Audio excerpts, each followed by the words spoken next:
Die Schweizer Bevölkerung stimmt für die Einführung der digitalen ID. Für viele ein Schock. Was das Ganze zu bedeuten hat, auch vielleicht für dich, wenn du dir überlegst, in die Schweiz auszuwandern, das wollen wir uns einmal in diesem Video näher betrachten.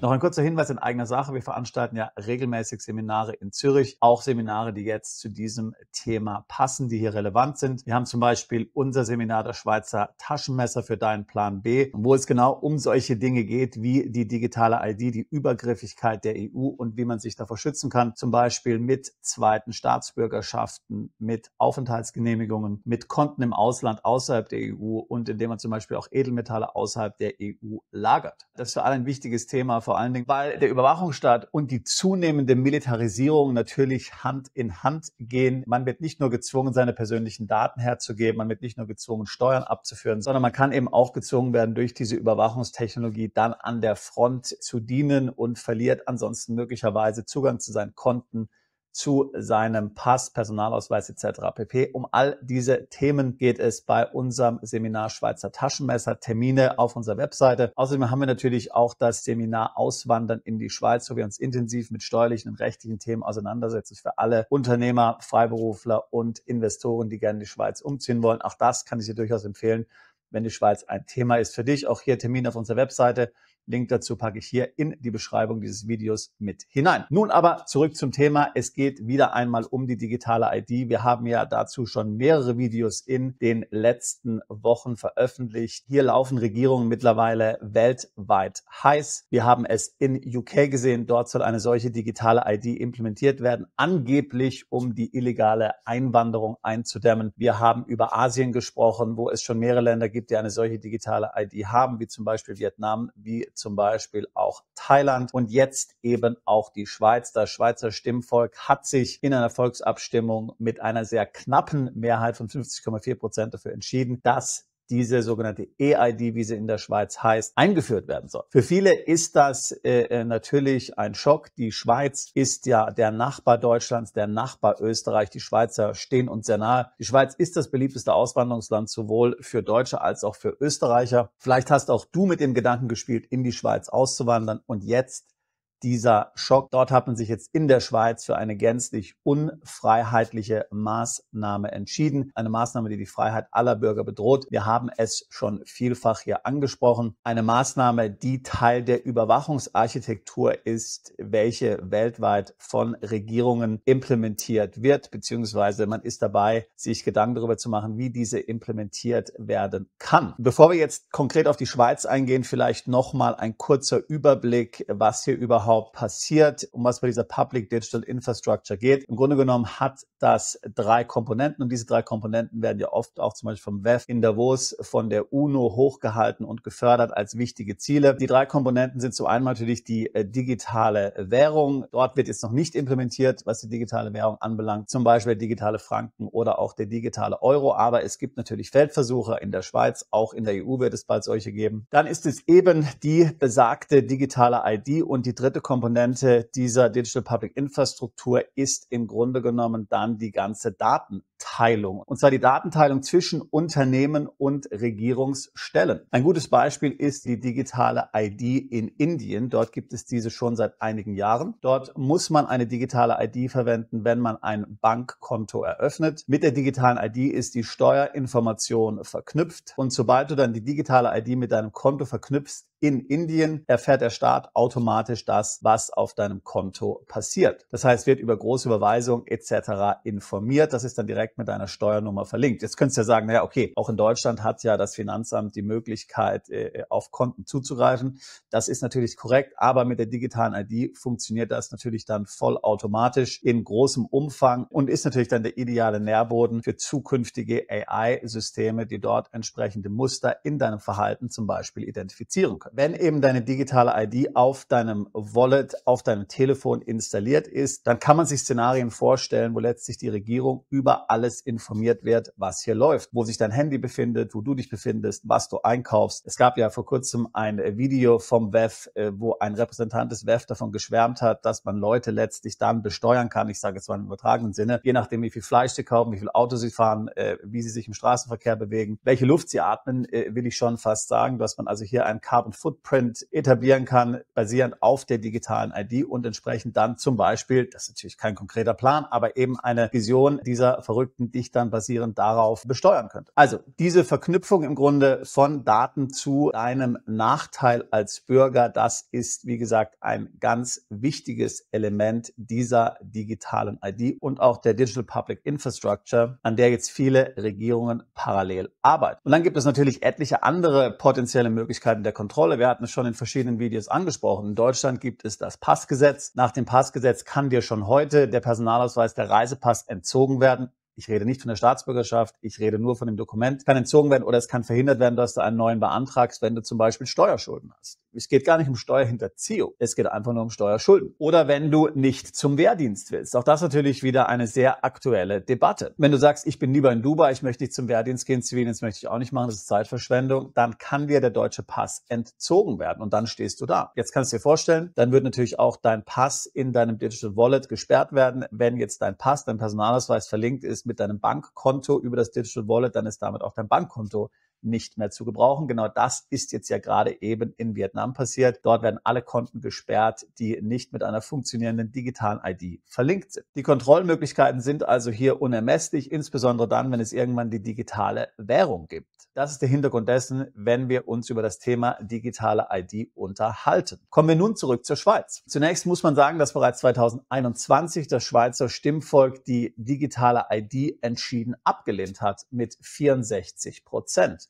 Und jetzt, knapp 4 Jahre später, wird sie angenommen mit einer sehr knappen Mehrheit von 50,4%. Was war passiert? Damals 2021 haben die Schweizer sich gegen die digitale ID ausgesprochen, genau aus den Gründen, die ich gerade eben beschrieben habe, nämlich diese Datenteilung zwischen Unternehmen und zwischen der Regierung. In dem neuen Entwurf, über den jetzt abgestimmt wurde, werden die Daten nur von der Regierung gehalten und auch mit niemandem geteilt. Das heißt, viele der Kontrollfunktionen, die ich gerade eben besprochen habe, werden im Falle der Schweiz, zumindest in der ersten Version dieser EID, nicht möglich sein.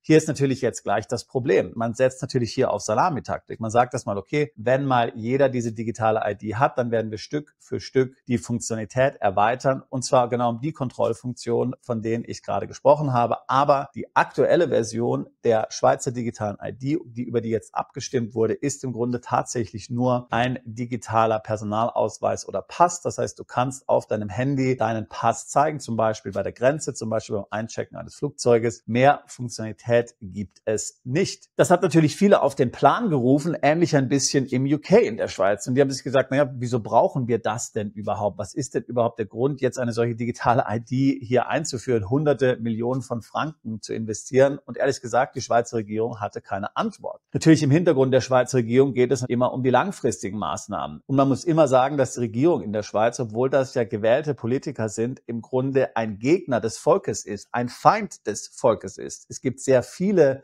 Vorlagen, sehr viele Volksabstimmungen, wo letztlich die Regierung und das Volk anderer Meinung sind. Das heißt, die Schweizer Regierung ist bekannt dafür, intelligente Manipulationsmethoden zu verwenden, um das Volk hier zum Gehorsam zu zwingen und so abzustimmen, wie es in den Augen der Schweizer Regierung opportun ist. Wir haben das schon vielfach gesehen. Zum Beispiel gab es ja verschiedene Goldinitiativen, wo es darum ging, ob das Schweizer Gold verkauft werden soll oder nicht, ob letztlich die Goldbindung des Schweizer Frankens aufgegeben werden soll. Das sind jetzt schon alles Dinge, die sind jetzt schon etliche Jahre her. Und damals hat dann die Regierung hier eiskalt gesagt, okay, wenn ihr nicht dafür stimmt, das heißt, wenn ihr euch nicht von dem Goldstandard des Schweizer Franken, sage ich mal, verabschiedet, wenn ihr nicht dafür stimmt, dass das Schweizer Gold, die Schweizer Goldvorräte verkauft werden, dann könnte es zum Beispiel sein, dass Transferleistungen in ärmere Kantone nicht mehr stattfinden. Das heißt also, auf Deutsch gesagt, der Bürger sagt sich dann, okay, wenn ich jetzt hier mich dagegen stelle in dieser Abstimmung,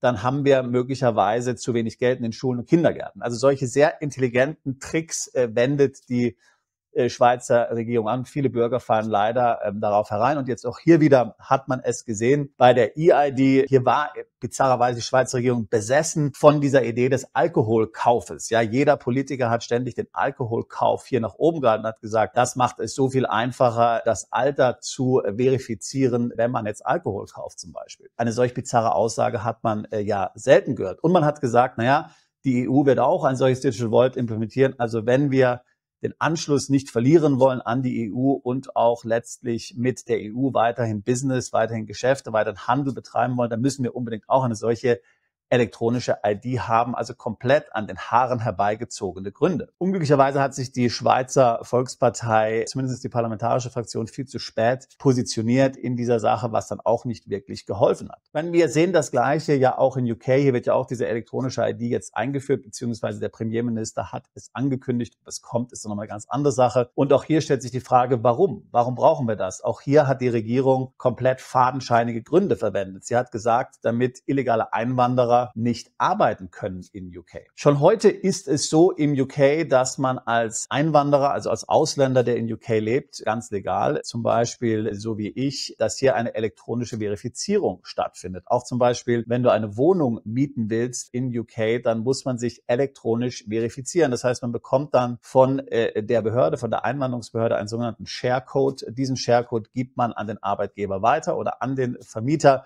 Den gibt er in das System ein und sieht dann auch ein Bild von dir und kann somit verifizieren, ob die Person im UK das Recht hat zu arbeiten und zu leben. Das heißt also, diese ganze Sache, wofür eigentlich die digitale ID eingeführt werden soll in UK, ist kompletter Humbug. Weil wie gesagt, es gibt ein solches digitales System ja schon. Interessanterweise eben diese Parallelen zur Schweiz, dass auch hier die Regierung nicht wirklich erklären können, was jetzt der Sinn dieser digitalen ID ist, weil man natürlich vermuten kann, dass es dort eine Agenda gibt, die Regierungen so öffentlich nicht erzählen. Und daher kommen solche sehr fadenscheinigen Ausreden. Jetzt muss man natürlich dennoch zur Schweiz sagen, und das haben wir ja auch schon vielfach auf unseren Seminaren und auch hier verschiedenen Videos gesagt, dass leider auch die Schweiz sich mehr und mehr von freiheitlichen und konservativen Idealen verabschiedet. Also dieses Abstimmungsergebnis ist denkbar knapp. Wie gesagt, 50,4% haben dafür gestimmt. Man hat mit einer viel höheren Zustimmung gerechnet, ehrlich gesagt. Aber es ist definitiv so,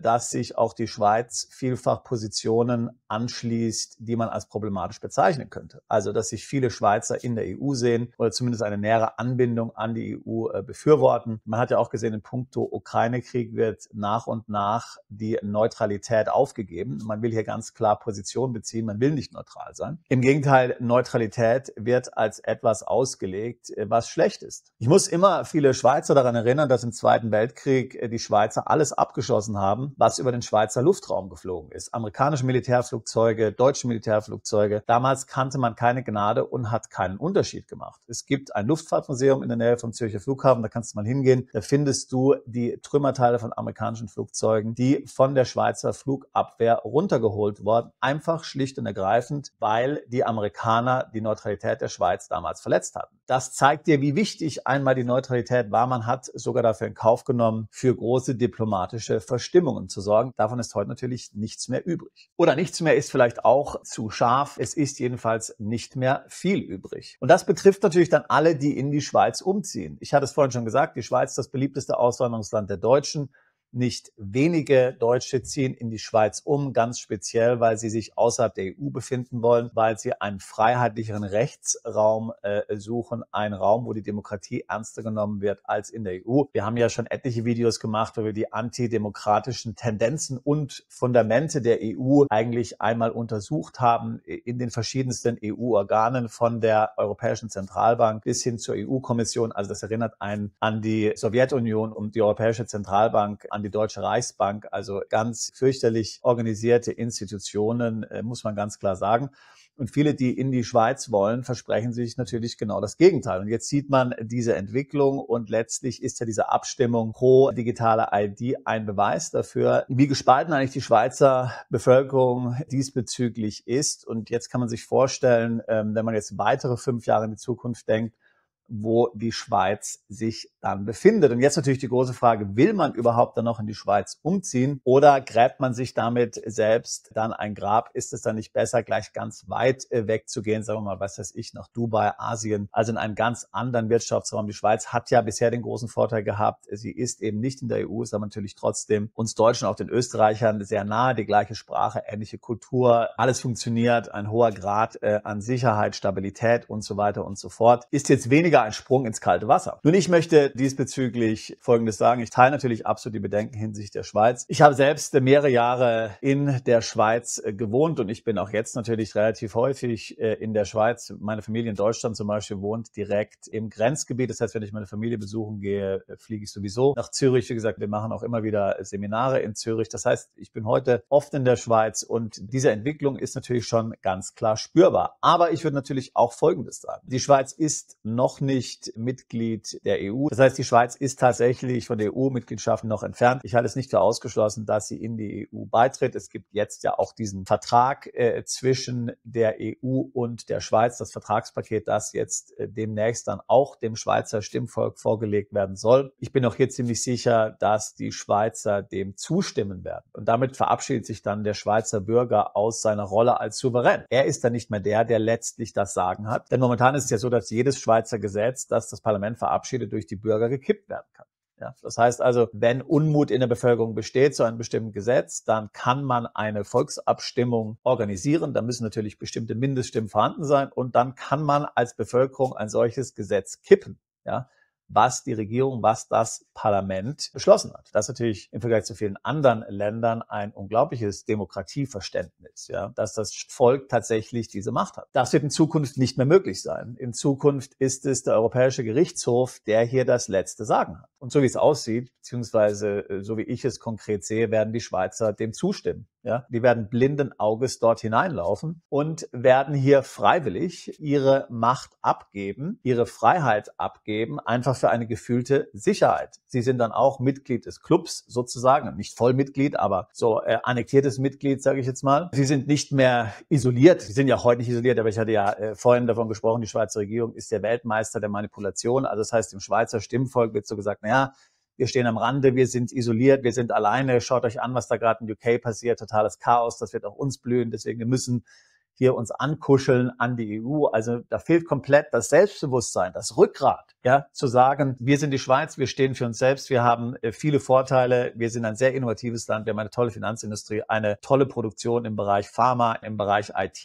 Wir müssen uns vielleicht positionieren neu, aber es gibt keinerlei Gründe, kein Selbstbewusstsein zu haben. Das ist komplett verloren gegangen. Jetzt geht es nur noch um vorauseilenden Gehorsam, insbesondere den Deutschen gegenüber. Ältere Schweizer mit Statur, mit Rückgrat, die sind absolut schockiert, ja, wie junge Schweizer vielfach die EU sehen und auch das ganze Zusammenspiel mit der EU, zwischen EU und der Schweiz. Trotz all dieser Gründe denke ich auf jeden Fall, dass die Schweiz ein interessanter Landeplatz ist, wenn du dir überlegst, aus Deutschland oder Österreich wegzuziehen und einfach raus willst aus der EU. Einfach schlicht und ergreifend, weil es einfach ist. Es ist sehr einfach, in der Schweiz eine Aufenthaltsbewilligung zu bekommen. Jeder EU-Bürger kann dort leben, kann eine B-Bewilligung beantragen. Man muss da kein besonderes Vermögen haben, man muss keine besonderen Voraussetzungen erfüllen. Also jeder EU-Bürger kann dort leben, zumindest jeder, der keine Sozialhilfe bekommt. Du bist dann eben außerhalb der EU. Du bist schon mal weg aus Deutschland. Das heißt zum Beispiel gerade die Uhr hinsichtlich der Wegzugsteuer, hinsichtlich der erweitert beschränkten Steuerpflicht fängt schon mal an zu ticken. Erbschaftssteuer, Schenkungssteuer, dafür muss man ja eine bestimmte Zeit aus Deutschland weg sein. Das heißt, hier fängt die Zeit an zu ticken. Du kannst die Schweiz dann nutzen, um dich neu zu orientieren und kannst sagen, okay, ich bin jetzt schon mal weg. Ich habe jetzt schon mal einige Vorteile in der Schweiz, die ich nutzen kann, zum Beispiel niedrigere Steuern, zum Beispiel auch Steuervorteile wie Steuerfreiheit beim Verkauf von Aktien oder eines Unternehmens. Ja. Und ich überlege mir dann von hier, wie es weitergeht, wohin ich dann weitergehen soll. Ich meine, die Schweiz haben interessante Doppelsteuerungsabkommen, zum Beispiel mit den Vereinigten Arabischen Emiraten. Es würde also nichts dagegen sprechen, einen Zweitwohnsitz in den VAE zu haben und gleichzeitig in der Schweiz zu leben und dann von steuerlichen Vorteilen zu profitieren. Ob das mit Deutschland wirklich funktioniert, das ist dann nochmal die Frage. Da gibt es ja die überdachende Besteuerung, aber da will ich jetzt nicht ins Detail gehen. Aber deswegen jetzt kurzfristig zu sagen, okay, ich will weg aus Deutschland, ich will weg aus Österreich, ich will weg aus der EU. Ich muss einen Platz haben, wo ich mich sammeln kann, wo ich schon mal raus bin aus dem ganzen System und wo ich dann konzentriert an meinen nächsten Schritten arbeiten kann, wo ich dann hingehe. Dafür ist meiner Meinung nach die Schweiz nach wie vor sehr gut. Das heißt, ich halte nach wie vor die Schweiz als Auswanderungsland sehr attraktiv, aber mit den Vorbehalten, die ich hier genannt habe. Ein weiterer Punkt ist auch folgender. Wir alle werden die digitale ID bekommen. Es hat überhaupt keinen Sinn, sich dagegen zu wehren oder gegen den Strom zu schwimmen. Wir alle sind davon betroffen. Das heißt, man kann jetzt im Grunde genommen zwischen Pest oder Cholera wählen oder man kann sich jetzt seinen Sklaventreiber aussuchen, sage ich jetzt mal so. Und da habe ich lieber einen Sklaventreiber in der Schweiz. Da habe ich lieber eine digitale ID, die eine sehr beschränkte Funktion hat. Denn dadurch, dass ich in der Schweiz lebe, brauche ich dann keine europäische ID. Zum Beispiel. Es ist ganz klar das geringere Übel und das ist nicht immer eine gute Denkweise. Ja, also das geringere Übel ist immer noch schlecht. Ich will jetzt nicht sagen, dass das gut ist, aber wenn man sich die Alternativen anschaut, ja, das ist so ein bisschen wie wenn man jetzt Winston Churchill hier große Vorwürfe macht, weil er ein Rassist war und er definitiv sehr rassistische Äußerungen gemacht. Ja, aber Winston Churchill war immerhin noch 100% besser als Hitler. Das heißt, da kann ich mir jetzt überlegen, naja, lebe ich in Nazi-Deutschland oder lebe ich lieber in UK? Klar, der Winston Churchill hat auch rassistische Tendenzen, aber natürlich nicht zu vergleichen mit dem, was in Deutschland in der Zeit passiert ist. Ja? Und so ähnlich muss man das jetzt in der Schweiz sehen, wobei ich jetzt hier auch keine falschen historischen Vergleiche machen will. Ich will nur versuchen, dass du verstehst, was ich meine. Also oftmals in der Geschichte, wenn wir uns unsere Geschichte anschauen, geht es ja gar nicht darum, dass man das Paradies findet und hier die optimale Lösung hat, sondern oftmals hat man tatsächlich nur die Möglichkeit, zwischen verschiedenen Übeln zu wählen und muss dann eben das geringste Übel akzeptieren. Und da würde ich immer sagen, da ist ja das, was in der Schweiz passiert, deutlich besser, als es in der EU passiert. Also dort gab es wenigstens eine Abstimmung 2021. Da hat jetzt die Schweizer Regierung hier stark nachgebessert, bei aller Kritik. Da hat man jetzt eine sehr handsame digitale ID eingeführt in der Schweiz. Sicherlich, das wird vielleicht irgendwann mal verschärft. Aber wenn ich das mit dem Kontrollsystem vergleiche, was in der EU implementiert wird, was sich eher eigentlich an China orientiert, ja, da ist klar, was ich wählen würde. Wenn ich der digitalen ID nicht entkommen kann, dann doch lieber in der Schweiz. Außerdem ist ja ohnehin so, dass in der Schweiz die digitale ID freiwillig ist. In Deutschland wird es nicht so sein. Das hat ja die Bundesregierung schon gleich nach Antritt angekündigt. Es wird zwangsweise jeder Bürger eine digitale ID bekommen, jeder, der in Deutschland lebt. In der Schweiz ist es komplett freiwillig. Das heißt, da wähle ich lieber dieses System als natürlich das System, was in der EU implementiert wird. In diesem Sinne also natürlich eine besorgniserregende Entwicklung, aber man muss das Ganze auch im Kontext sehen. Daher vielleicht nicht ganz so schlimm, wie man sich das zunächst gedacht hat, als du gehört hast davon, dass die Schweiz jetzt ebenfalls eine digitale ID implementieren wird. Wie gesagt, wenn das Themen sind, die dich interessieren, zum einen die Auswanderung in die Schweiz oder auch dann alles, was mit Plan B zu tun hat, wie man gegen den Überwachungsstaat vorgeht und sich davor schützen kann, auch ohne auszuwandern, dann komm zu einem unserer Seminare. Ansonsten natürlich auch gerne ein Beratungsgespräch buchen. Link auch dazu in der Beschreibung dieses Videos. Wir tun seit fast 20 Jahren nichts anderes, als uns genau mit solchen Themen zu befassen. Schutz deiner Freiheit, Auswanderung, Steuerreduzierung, internationale Vermögensgestaltung und natürlich Vermögensschutz. Ich würde mich freuen, auch dich alsbald zu unserer Mandantschaft zählen zu können. Bist du Unternehmer, Freiberufler oder Investor? Zieht es dich schon lange ins Ausland? Mach heute den ersten konkreten Schritt in eine Zukunft mit mehr Geld und mehr Freiheit. Buche ein Beratungsgespräch mit Sebastian und seinen Kollegen. Unsere Kanzlei unterstützt Mandanten wie dich dabei, deine Steuerlast legal zu reduzieren, Vermögen aufzubauen und zu schützen und deine persönliche Freiheit zu maximieren. Profitiere jetzt von unserem Fachwissen und unserem Netzwerk. Gehe zu mandatierung.com und werde Mandant unserer Kanzlei.